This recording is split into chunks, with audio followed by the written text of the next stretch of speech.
धर्म जी की बात, Dharam ji is is the living legend. Yes, उनके साथ का एक्सपीरियंस आप जरूर शेयर कीजिए। Oh, it was amazing. It was amazing, and he really helps you a lot. वो खुद अगर कुछ करना है कि कहीं लुक देना है, मैं यहाँ खड़ा रहता हूँ। Till now, till date, इसे कि मैं यहाँ खड़ा रहता हूँ, आपका लुक सही आएगा।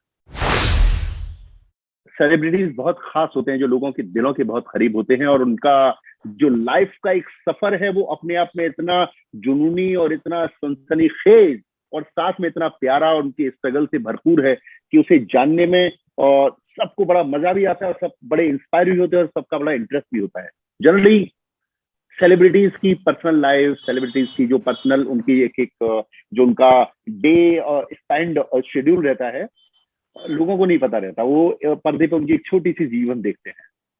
तो डीसी शो को बनाया इसलिए कि ताकि हम लोग सेलिब्रिटीज का जो रूटीन है उससे लेकर उनका जो स्ट्रगल है, उससे लेकर उनका जो एवरी डे के उनके स्केड्यूल है, उनका वे ऑफ वर्किंग है, उस सब से उनके प्रशंसक रूबरू हो सके और उससे इंस्पायर होकर वो अपने जीवन में भी कुछ खास बदलाव ला सके। तो आज हमारे साथ एक शानदार बबली गर्ल, जिसके कि लाखों फॉलोअर्स हैं डिजिटल वर्ल्ड में, जिनका सफर बड़ा कमाल का है। जिस भी क्षेत्र में वो गए उन्होंने अपनी ऊंचाइयों को छुआ। और दोस्तों, वो और कोई नहीं, नन अदर देन डिजिटल सनसनी एकता जैन हमारे साथ।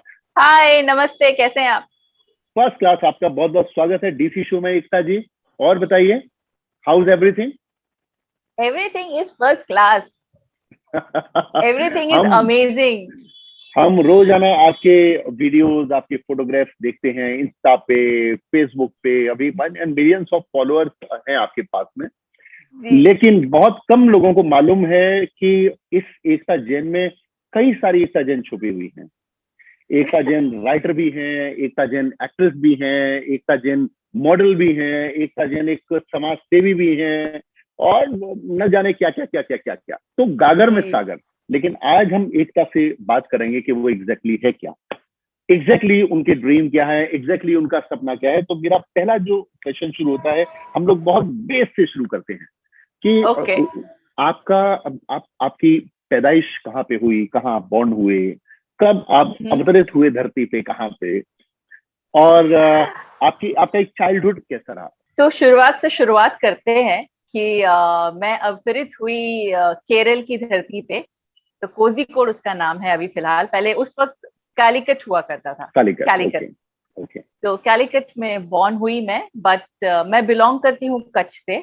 और अब मतलब कालीकट में बॉर्न हुई, कच्छ से बिलोंग करती हूँ, और इंडिया के काफी सारे पार्ट्स में से होते हुए मुंबई पहुंची हूँ। तो मैंने ऑलमोस्ट पूरा हाफ इंडिया से ज्यादा मैंने ट्रैवल कर चुकी हूँ, जगह जगह पे जा चुकी हूँ। एंड बचपन जो मेरा हुआ, मतलब 1 ही साल थी मैं कालीकट में, केरला में, और उसके बाद फिर फैमिली के साथ शिफ्ट हो गए जबलपुर, एमपी में आ गए हम लोग। तो जबलपुर में आने के बाद वहां पे कुछ 2 साल कुछ रहने के बाद फिर हम लोग महाराष्ट्र में आ गए। महाराष्ट्र में फिर छोटे छोटे गांव हैं, एजुकेशन हब है महाराष्ट्र का गोंदिया। गोंदिया में थे, तुमसर में थे, यवतमाल में थे, जो छोटा मिनी हिल स्टेशन है यवतमाल करके, वहां पे थे। वहां से फिर हम लोग यहाँ मुंबई आए हैं, और मुंबई आने के बाद अब हम मुंबई वासी हो चुके हैं। कच्छ के रण से बोलते हैं, बहुत कम लोग मालूम है, कच्छ जो गुजरात में जगह है, वहां से इंडस्ट्री के बहुत ही कमाल के कुछ लोग हैं मुंबई में। उन्हीं में एक बहुत बड़ा नाम है, अब तो हमारे बीच में नहीं रहे, कल्याण जी भाई, कल्याण जी आनंद जी। उनकी पूरी फैमिली कच्छ से है, बाबला जी, कंचन जी। एक लेगेसी है कच्छ की, और आप उस लेगेसी को कंटिन्यू कर रहे हैं, बड़ी कमाल की बात है। एक आपकी स्टडी के बारे में कुछ बताइए।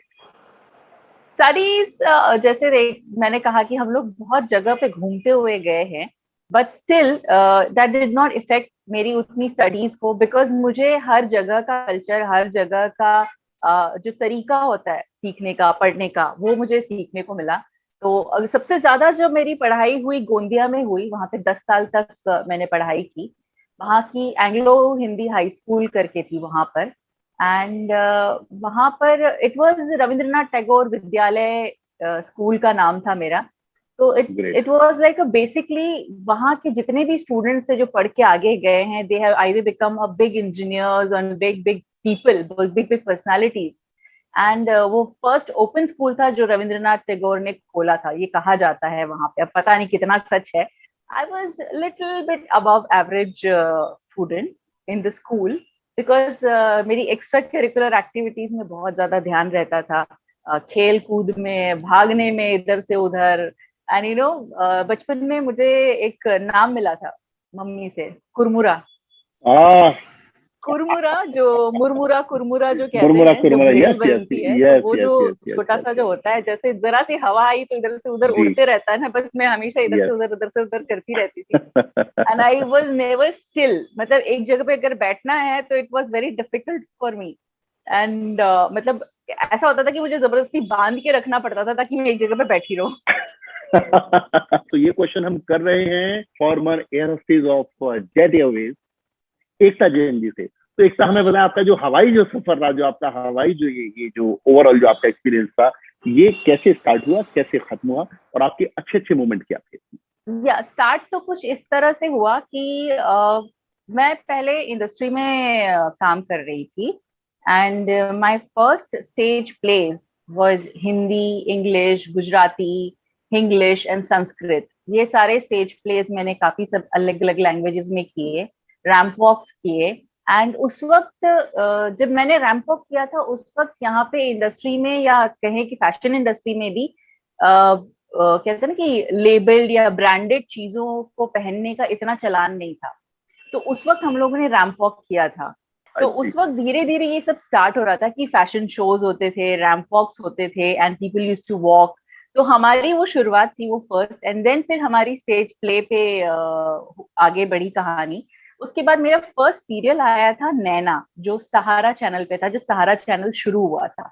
That was the first serial with Smita Bansal. तो हम स्मिता बंसल के फ्रेंड्स थे और वो सब काफी अच्छा कुछ था. उसके बाद फिर धीरे धीरे काफी सारे कॉन्टैक्ट्स बढ़ते गए और सीरियल्स बढ़ते गए. बट 2004 वाज अ ईयर जहां पे मुझे लगा कि आई डोंट थिंक सो कि television industry is my cup of T, या कोई भी industry is my cup of T. Because उस वक्त तक टेलीविजन की हालत इतनी खराब हो चुकी थी कि उसका नाम बहुत खराब हो चुका था कि no, this is not the right place to be for a good person. So I said, okay, let me take a break.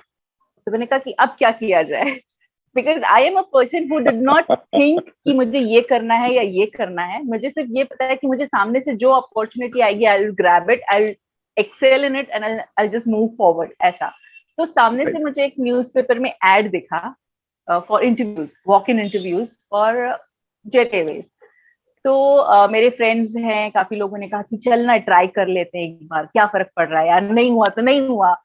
तो फिर हम लोग सबसे पहले हुआ था एयर इंडिया का रिटर्न एग्जामिनेशन, कि गवर्नमेंट जॉब मिलेगी एंड ये एंड वो. So we tried for return examination. तो हम लोग ने सब 3 फ्रेंड्स थे, सबने मिलके एग्जाम दिया. And then result came. तो मेरे आगे एक कोई बंदा एब्सेंट था या बंदी एब्सेंट थी, तो वो पास हो गया और मैं फेल हो गया. आई वाज लाइक व्हाट. ऐसा कैसे हो गया?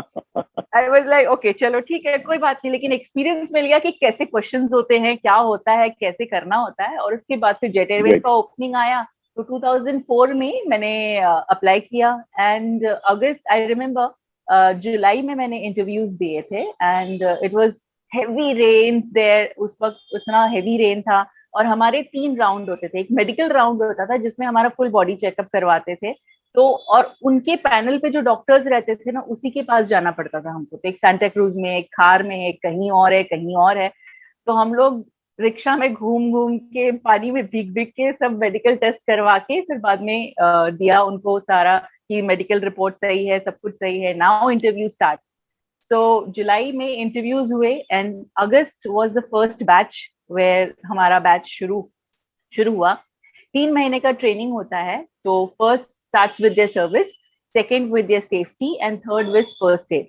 तो तीनों चीजों में हमको एक्सेल करना होता है. and passing mark is, let me tell you, 90%. Yeah, that's the passing okay. mark. Oh, so it's a big, if you don't get 90%, हम लोग तो कभी yes हम लोग तो सुन के घबरा जाते क्योंकि 60% फर्स्ट थे हम लोग. We are the first, no, 90% हो. Great. ये बड़ा कमाल की चीज है. You know, you can say there is no chance of error. वहां पे फर्स्ट मतलब सेफ्टी और फर्स्ट एड में there is no chance of error. You because you are playing with the life. So वहां पे तो कोई चांस नहीं, सर्विस इट्स ओके, बट फिर भी वहां पे भी 90% रखा है बिकॉज जेट एयरवेज की स्टैंडर्ड्स इतने हाई थे। सो वी स्टार्टेड लर्निंग कि कैसे क्या करना होता है, कैसे सर्व करना होता है, कैसे फर्स्ट एड करना होता है, because we are train first aiders and we can handle first aid. तो और अब फ्लाइट के अंदर जितनी चीजें हमारे पास अवेलेबल हैं उसके साथ कैसे क्या फर्स्ट एड करना है वो हमें सिखाया जाता है। एंड प्लस रियल लाइफ में भी, नॉर्मल लाइफ में भी आपके पास अगर कोई ये चीज नहीं है तो वो चीज क्या काम आ सकती है वो हमें सिखाया जाता है। So it was a real great experience.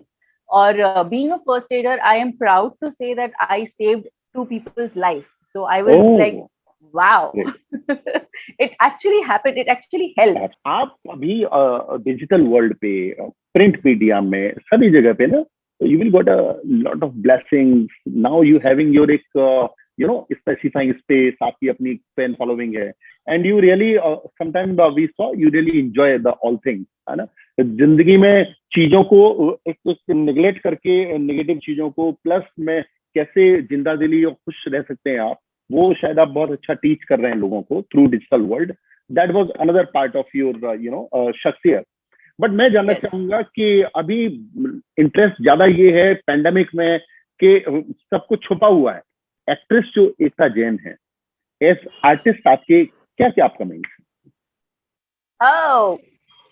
Project सबसे पहले बहुत अच्छे अच्छे प्रोजेक्ट आने वाले हैं मेरे, जैसे ही ये लॉकडाउन खत्म होगा, पेंडेमिक खत्म होगा, एंड आई होप बहुत जल्दी खत्म हो जाए। एंड सबसे पहले तो दुष्यंत जी के यहाँ से मुझे ऑफर आया and I am doing 2 films with him.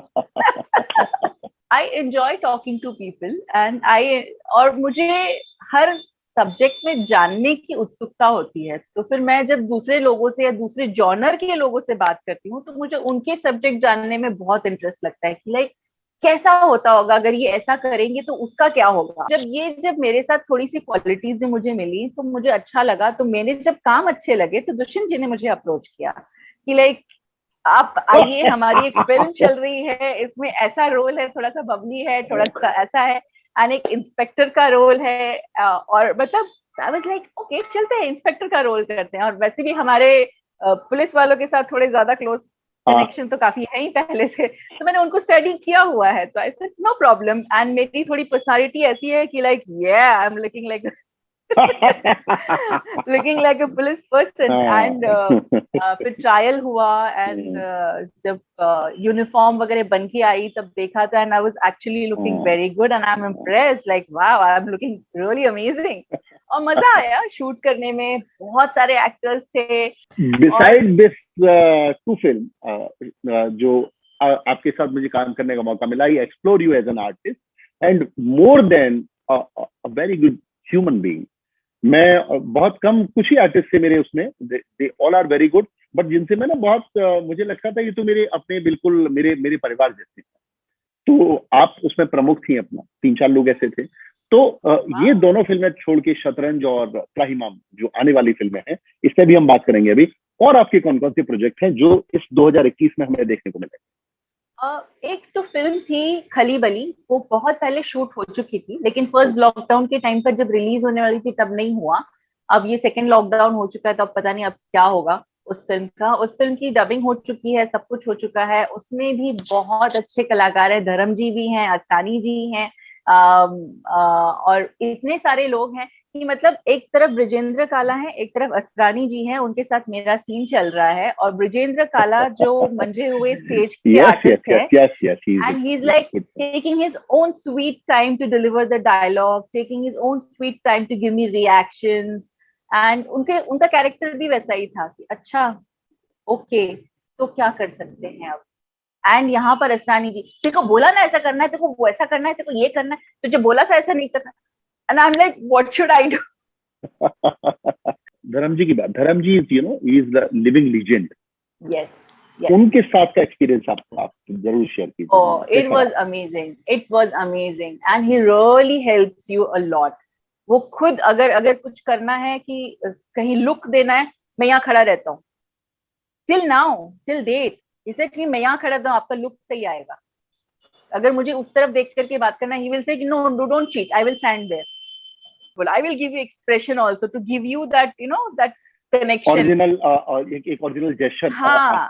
Nowadays you have you know एक specific space in industry. आपने एक जगह अपनी बना ली है इंडस्ट्री में. What is your dream exactly now as an artist? Dream as a, जैसे मैंने आपसे कहा कि मैंने कभी सोचा नहीं कि मुझे ये करना है या ये करना है. जो मेरे सामने आता है और जो मैं कर सकती हूँ मैं पूरी तरह करती हूँ, पूरे दिल से करती हूँ. जैसे अभी लाइव इंटरव्यूज चलते थे जो लास्ट ईयर भी लॉकडाउन के टाइम पे मैंने कंटिन्यूस आई थिंक कम से कम 50 से 100 लोगों का लाइव इंटरव्यूज लिया था इंस्टाग्राम पे, फेसबुक पे, अलग अलग प्लेटफॉर्म्स पे, अलग अलग चैनल्स पे, अलग अलग पेजेस पे. So it was not my intention to do it, but it just came. और हर एक जॉनर के लोगों से बात की मैंने एस्ट्रोलॉजर्स से बात की, टैरो रीडर्स से बात की, मैंने हीलर्स से बात की, डायरेक्टर्स, म्यूजिक डायरेक्टर्स, राइटर्स. तो इट इज नॉट इंटेंशनल. और मेरी लाइफ में कभी भी कोई चीज इंटेंशनली कभी तक हुई नहीं है. अगर मैंने सोचा कि मुझे ये करना है तो कभी हुआ ही नहीं है.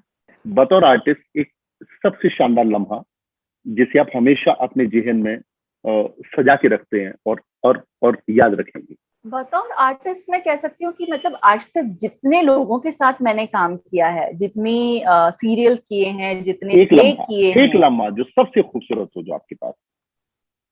It's really very difficult because जैसे मैंने कहा कि मैंने अनिल कपूर जी के साथ काम किया है, धर्म जी के साथ काम किया है, इवन असरानी जी, ब्रिजेंद्र काला, जॉनी लीवर जी के साथ भी काम किया है. तो it is like I cannot count them. I really cannot, because my full life is full of everything. And I cannot count and pick one thing कि नहीं ये best है. No. But it's a feeling. It's a feeling that I felt it कि मुझे हर एक इंसान से कुछ सीखने को मिला. तो it was really very nice. एक सबसे ऐसा लम्हा जो कि आपको बड़ा आपको बड़ा दुख हुआ या इमोशनली आपको लगा यार how is it possible and ये नहीं होना चाहिए. I can say I don't know that person is with in this world or no. I really don't know, because जहां तक मैं मानती हूँ opposite of love is not hate.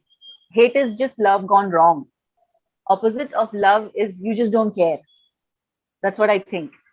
So कई चीजें ऐसी हो जाती हैं कि you really don't want to care and suddenly with the time you actually don't care about that person कि वो जिंदा है कि मर गया है. But कुछ ऐसा हुआ था मेरे साथ just before joining Jet Airways. कुछ लोग थे, कुछ close friends थे and काफी अच्छी दोस्ती थी and suddenly some person come up and say कि like I want to marry you and all. They're like, hello, what's wrong with you? Why it's coming from? Where it's coming from? All of a sudden, like out of the blue, and nay, you're nice. And yeah, I said, sorry, I am not interested in right now because I want to, focus on my career. और अभी मैंने ये सब shooting वगैरह सब छोड़ा हुआ है because that's not my cup of tea. And I was not in that mental state. And then suddenly that person started acting so strangely. Like, I was really hurt. कि like मेरे एक चीज को मतलब समझने की कोशिश करने के बजाय that person is completely like going opposite. I said, okay, fine, just get off my life. You are very close with your mom. उनके साथ का एक खूबसूरत, हालांकि माँ के साथ सारी जीवन बड़ा खूबसूरत ही होता है अपना, एक कोई खास लम्हा आप शेयर करना चाहोगे जो सबसे खूबसूरत हो, मेमोरेबल? ये था जब मैं मॉम डैड दोनों को सिंगापुर घुमाने लेके गई थी एंड वहां से फिर बाद में हांगकांग भी एक बार गए थे and we went to Hong Kong first and then we went to the Disneyland and उनको दिखाया कि ये डिज्नीलैंड होता है जो हम लोग टीवी में देखते थे, ये ऐसा है and they enjoyed it like a small kid. तो वो अच्छा लगता है कि like being a kid you are able to do something for your family and for your mom, कि मतलब उन्होंने इतना सब कुछ आपके लिए किया एंड एटलीस्ट इतना थोड़ा सा कुछ आप कर सके. तो अब हम खेलेंगे एक छोटा सा रैपिड फायर राउंड और इस बबली गर्ल से जानेंगे कुछ चुने हुए शब्दों में उनकी पसंद और नापसंद. थोड़े से क्वेश्चन होंगे, ज्यादा नहीं. ठीक है. We just want to know your favorite director. Mani Ratnam. Great. Your favourite music composer? Ravindra Jain ji. आपका टेस्ट बड़ा, मैं देख रहा हूँ, वो हमारे दद्दू आपके हैं, और दद्दू जी। यस, बहुत बहुत करीब है, हमारे करीब थे और अभी भी हैं हमारे दद्दू। And he is like one blessed person to say कि मतलब उनको, and he is so intelligent, he is super super intelligent. As an model, as an actress, आप बहुत सारे आपने फैशन फोटोग्राफर के साथ भी काम किया है। आपके सबसे favourite fashion photographer? Fashion photographer वैसे मैंने काफी कम किया है फैशन फोटोग्राफी, लेकिन जिनके साथ किया है हमारे खंदारे दादा हैं, पीटीआई के, कहना नहीं चाहिए बट चीफ है, but he is also an amazing photographer. और एक है मंदार तिलक, दो बंदे हैं जिनके साथ हम लोग ने, जिनको हमने डेली देखा है काम करते हुए और किया है उनके साथ काम। आपकी फेवरेट एक्ट्रेस कौन? फेवरेट एक्ट्रेस आपकी? माधुरी दीक्षित। उनका कौन सा काम आपको सबसे ज्यादा पसंद है, से इंस्पायर करते हैं? कौन सी फिल्म? तेजाब और 1, 2, 3 वॉज माई फेवरेट सॉन्ग, और जिससे मुझे इतने सारे अवार्ड, इतनी सारी ट्रॉफी थी डांसिंग एंड लिटरली उनको देख देख के डांस करते थे। और इस बबली गर्ल का सबसे फेवरेट हीरो, सबसे फेवरेट आर्टिस्ट? सबसे फेवरेट हीरो आमिर खान है, और लेकिन वैसे अनिल कपूर भी हैं। तो दोस्तों, आज हमने बात की इस बबली गर्ल से। अगले एपिसोड में हम लोग मिलाएंगे आपको एक और शख्सियत से। तब तक के लिए आप सबका शुक्रिया। और एकता जी, आपको आपके फैंस की तरफ से, हमारी तरफ से, हमारी पूरी टीम की तरफ से बहुत सारी विशेष आपके ब्राइट फ्यूचर के लिए, आपके जो, और स्पेशली आपको मेरी तरफ से स्पेशल विशेष फॉर शतरंज एंड त्राहिमाम। बोथ फिल्म में आर वेटिंग की अपना रिलीज के बहुत क्लोज है हम लोग, तो मेरी विशेष। एंड इट्स माय प्लेजर कि मैंने आपके साथ काम किया, मुझे बहुत अच्छा लगा। और मैं सोचता हूँ कि जीवन में आगे भी आपके साथ मुझे काम करने का अवसर मिलेगा। एंड मेरा one of the precious moment कि आपके साथ काम करना। So thank you so much, God bless you. Thank you. And बहुत जल्दी फिर आपसे मुलाकात होती है। नमस्कार।